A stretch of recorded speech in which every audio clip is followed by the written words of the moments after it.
Hello dear students. Class tenth का ये video second video है इलेक्ट्रिक का, जिसमें हम पिछले क्लास में आपको आवेश क्या होता है, आवेश के गुण ये सब बता चुके थे। आवेश क्या होता है तो एक बार फिर से रिवाइज कराया जल्दी से। तो आवेश यानी कि किसी भी वस्तु आवेश किसी भी वस्तु का वह गुण होता है जिसके कारण एक वस्तु किसी दूसरी वस्तु को अपनी ओर आकर्षित करने लगती है या फिर प्रतिकर्षित करने लगती है। इसके बाद हमने आवेश के बारे में और भी बता दिया था आपको कि आवेश का मात्रा क्या होता है, कूलाम होता है। आवेश का दूसरा मात्रक एम्पियर सेकंड भी होता है। आवेश का सबसे छोटा मात्रक फ्रैंकलिन होता है। इसी प्रकार से आवेश का सबसे बड़ा मात्रक आपका कौन सा था, फैराडे था। और एक फैराडे बराबर कितना रिलेशन था तो आपको याद है कि एक फैराडे बराबर 96,500 कूलाम या फिर 96,485 कूलाम होता है। इसके बाद आवेश की यूनिट क्लियर थी। आवेश की विमा भी हमने आपको बता दी थी। आवेश की विमा कितनी होती है, 80। अगला कि आवेश जो होता है सर, आवेश कितने प्रकार के होते हैं। तो जनरली आवेश सभी को पता है कि आवेश कितने प्रकार के होते हैं, दो प्रकार के। नंबर एक धन आवेश, नंबर दो ऋण आवेश। इसके बाद धन धन आवेश यानी कि जो समान होता है वो एक दूसरे को दूर भगाते हैं। हमने आप लोग को बता दिया था कि धन धन के बीच कौन सा बल लगता है, प्रतिकर्षण बल। इसी प्रकार से माइनस माइनस के बीच कौन सा बल लगता है, नेगेटिव, यानी कि माइनस माइनस के बीच कौन सा बल लगता है, तब भी प्रतिकर्षण बल ही लगता है। इसी प्रकार से प्लस और माइनस के बीच यानी विपरीत आवेशों के मध्य आकर्षण बल लगता है। और एक आवेशित वस्तु और उदासीन वस्तु के मध्य कौन सा बल कार्य करता है, वो भी आपका आकर्षण बल था। उसके बाद हमने आपको आवेश संरक्षण का सिद्धांत भी होता है। बहुत सारे पॉइंट होते हैं आवेश के तो आवेश को ना तो नष्ट किया जा सकता, ना ही इसे उत्पन्न किया जा सकता है, बल्कि इसे एक रूप से दूसरे रूप में बदला जा सकता है। अर्थात किसी भी जो रासायनिक क्रिया होती है उसका कुल आवेश क्या होता है, शून्य होता है। आवेश संरक्षण सिद्धांत, आवेश संरक्षण सिद्धांत, तो इसके अनुसार क्या होता है कि किसी भी रासायनिक क्रिया का टोटल आवेश, कुल आवेश कितना होता है, शून्य होता है या बराबर होता है। जैसे कि फॉर एग्जांपल कि जब hν ऊर्जा का कोई फोटोन टकराता है तो क्या होता है आपका, किस साइड दो गामा फोटोन उत्पन्न होते हैं। इसका भी आवेश कितना होता है, शून्य। इसका भी आवेश शून्य प्लस शून्य, सो शून्य बराबर शून्य। अतः हम कह सकते हैं कि अपक्रिया के दोनों ओर का आवेश कितना है, शून्य है। इसी प्रकार से हमने आवेश का आपको क्वांटीकरण समीकरण भी बता दिया था कि आवेश का अर्थात आवेश का क्वांटीकरण समीकरण क्या होता है कि आवेश को कभी भी विभाजित नहीं किया जा सकता। ये हमेशा किसी भी वस्तु पर जो आवेश होता है वो हमेशा स्मॉल ई के क्या होता है, पूर्ण गुणज के रूप में होता है, जहाँ n क्या होती है, इलेक्ट्रॉनों की संख्या, और स्मॉल ई क्या होता है, मूल आवेश। इसके बारे में भी हम आपको बता चुके थे। इसका मान कितना होता है, 1.6 × 10⁻⁻⁻19 कूलाम। और इसे स्मॉल ई से व्यक्त किया जाता है। It is very very smallest charge in nature. तो प्रकृति में इससे छोटा कोई भी आवेश नहीं होता, अर्थात वह छोटे छोटा आवेश जो प्रत्येक वस्तु पर उपस्थित होता है क्या कहलाता है, मूल आवेश कहलाता है। इसके बाद आवेश के अन्य पॉइंट, तो आवेश के अन्य गुण क्या होते हैं कि आवेश, इसके बाद आपका टॉपिक आता है आवेश विद्युत ऊर्जा के, विद्युत आवेश के स्रोत या विद्युत ऊर्जा के स्रोत। तो विद्युत ऊर्जा का स्रोत जो है सबसे, जैसे कि विद्युत सेल है। विद्युत सेल क्या करता है, बिल्कुल सरल, विद्युत सेल एक ऐसी युक्ति होती है जो क्या करती है, सी को ई में चेंज करती है, यानी कि रासायनिक ऊर्जा को ये किस में बदलता है, विद्युत ऊर्जा में बदलता है। आगे सेल वाला पार्ट हम आपको पढ़ाएंगे पूरे डिटेल में, तब तक आप इसको इतना ही पढ़िए कि विद्युत सेल क्या होता है, एक युक्ति होती है जिसकी सहायता से रासायनिक ऊर्जा को किस में बदला जा सकता है, विद्युत ऊर्जा में बदला जा सकता है। सेकंड युक्ति विद्युत जनित्र भी होती है। विद्युत जनित्र या इसी को हम डायनमो भी कहते हैं। तो विद्युत जनित्र क्या होता है, ये भी विद्युत जनित्र एक ऐसी युक्ति होती है जो, तो विद्युत जनित क्या होता है आपका कि यांत्रिक ऊर्जा को किस में बदलता है, विद्युत ऊर्जा में बदलता है, विद्युत ऊर्जा में। जो आपका मतलब यांत्रिक ऊर्जा का मतलब होता है एक प्रकार से जो सर हम मिट्टी का तेल डालते हैं तो वही होता है। इसके बाद तीसरी युक्ति आती है आपकी प्रकाश वैद्युत सेल।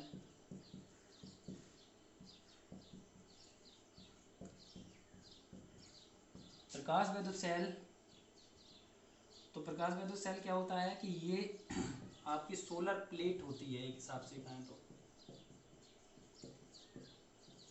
तो इसमें भी आपको पता है कि सोलर प्लेट या ये क्या करता है कि सौर ऊर्जा को अर्थात सूर्य भगवान की जो ऊर्जा होती है उसको क्या करता है, विद्युत ऊर्जा में बदलता रहता है। तो विद्युत ऊर्जा के स्रोत आपको समझ में आया। पहला विद्युत सेल क्या करता है, रासायनिक ऊर्जा को विद्युत ऊर्जा में बदलता है। इसी प्रकार से विद्युत जनित्र क्या होता है, तो विद्युत जनित्र भी कहीं ना कहीं सर यांत्रिक ऊर्जा को वैद्युत ऊर्जा में बदलता रहता है। तो तीसरी युक्ति क्या थी आपकी, प्रकाश वैद्युत सेल। तो प्रकाश वैद्युत सेल एक प्रकार का सोलर पैनल होता है, सोलर प्लेट होती है।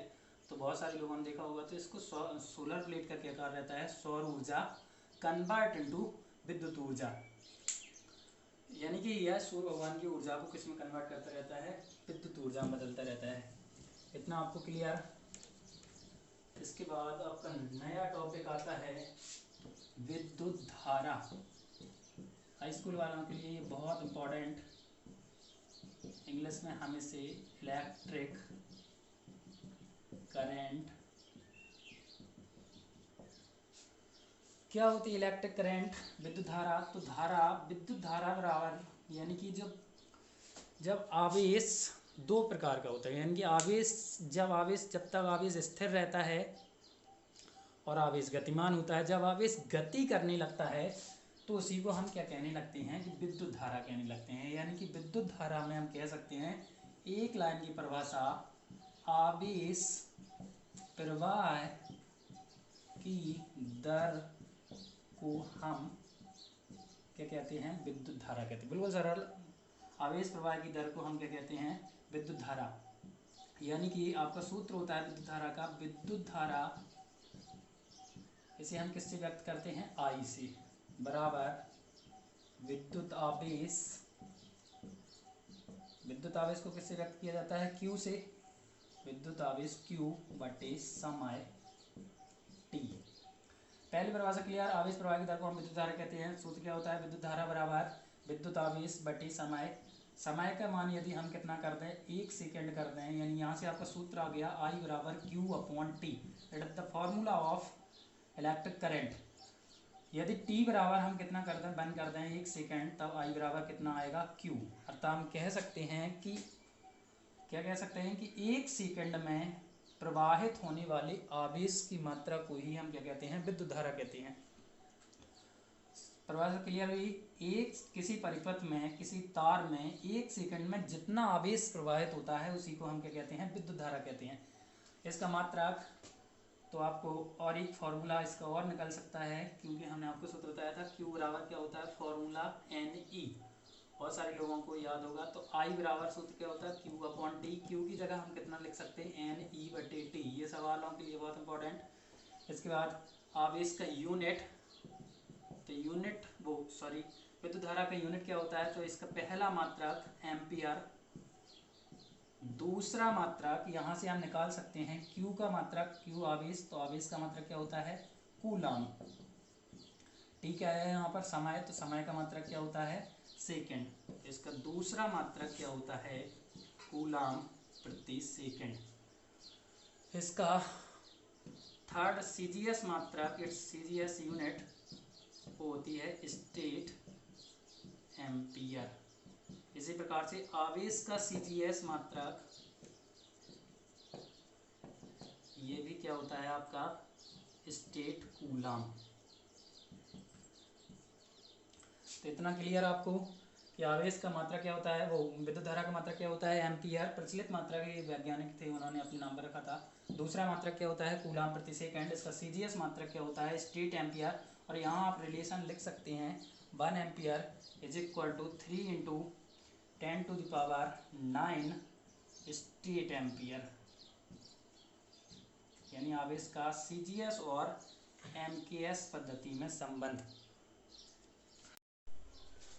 इसके बाद आपका टॉपिक आता है विद्युत धारा की दिशा, जो कि बहुत इंपॉर्टेंट है। विद्युत धारा की दिशा सदैव धन आवेश की दिशा में होती है। यानी कि आपसे कोई पूछ सकता है कि विद्युत धारा की दिशा क्या होती है, तो आप क्या बताएंगे कि सर विद्युत धारा की दिशा धन आवेश की दिशा में और ऋण आवेश की विपरीत दिशा में होती है। क्लियर? यानी कि जैसे एक क्वेश्चन ले लिया जाए कि यदि इलेक्ट्रॉन ए से बी की ओर जा रहे हैं तो धारा की दिशा क्या होगी? सब लोग बताएं, तो धारा की दिशा क्या होगी? बी से ए की ओर। इसी प्रकार से यदि प्रोटॉन कैसा होता है, हम आपको बता चुके हैं, धन कितना आवेश होता है 1.6 × 10⁻⁹ तो हम प्रोटॉन कैसा होता है? धन आवेश। तो प्रोटॉन क्या, यदि बी से प्रोटॉन क्या ए से बी जा रहा है तो धारा की दिशा भी सेम होगी। इतना आपको क्लियर? इसके बाद आपका टॉपिक आता है,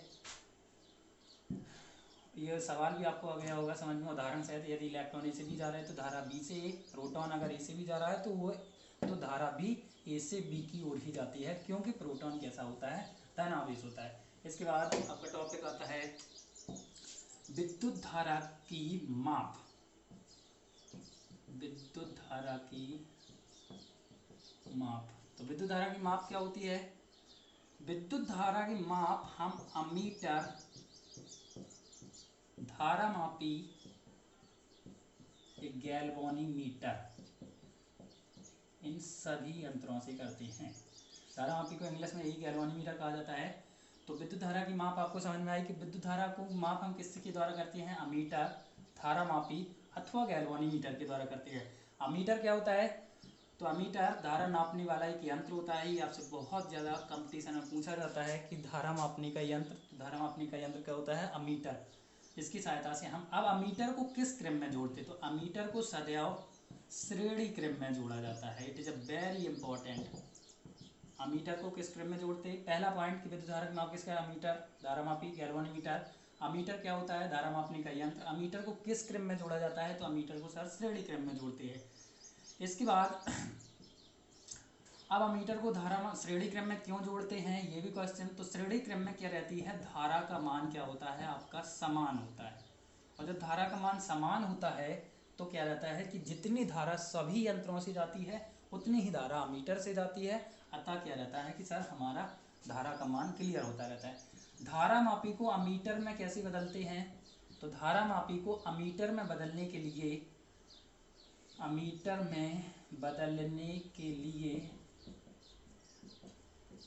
धारा मापी के समांतर क्रम में, धारा मापी के कौन से क्रम में? समांतर क्रम में क्या करते हैं? एक निम्न प्रतिरोध का तार लगाते हैं। ये क्लियर आपको? धारा मापी को अमीटर में बदलने के लिए हम क्या करते हैं कि सर धारा मापी के समांतर क्रम में एक कौन सा तार लगाते हैं? निम्न प्रतिरोध का तार। और जब निम्न प्रतिरोध का तार लगा रहता है तो इसका क्या नाम होता है? तो इसका नाम होता है शंट। ठीक, और शंट कहते हैं इसे। तो आपको यहाँ से क्लियर कि धारा की माप किससे करते हैं? अमीटर, धारामापी या गैल्वेनोमीटर से। अमीटर को किस क्रम में जोड़ा जाता है? श्रेणी क्रम में। से क्यों जोड़ा जाता है? क्योंकि श्रेणी क्रम में धारा का मान समान रहता है। अमीटर, धारामापी को अमीटर में कैसे चलते हैं? धारामापी समांतर क्रम में निम्न प्रतिरोध का तार लगाते हैं। इस निम्न प्रतिरोध के तार को क्या कहते हैं? तो इसे शंट कहा जाता है। क्लियर? इसके बाद आपका टॉपिक आता है कि सर एक यहाँ से पॉइंट लिख सकते हैं कि आदर्श अमीटर का प्रतिरोध कितना होता है? 0 होता है। इससे आपके विकल्प आएंगे पेपर में जरूर। तो यह आप बहुत इंपॉर्टेंट क्वेश्चन, यहाँ के टॉपिक से एक विकल्प आपको पेपर में पूछा जा सकता है। तो आदर्श अमीटर का प्रतिरोध कितना होता है? 0। इसके बाद आपकी एक हेडिंग और बची है यहाँ पर कि विद्युत धारा की प्रकार। विद्युत धारा के प्रकार। तो विद्युत धारा के प्रकार में विद्युत धारा 2 प्रकार की होती है। नंबर 1 प्रत्यावर्ती धारा और नंबर 2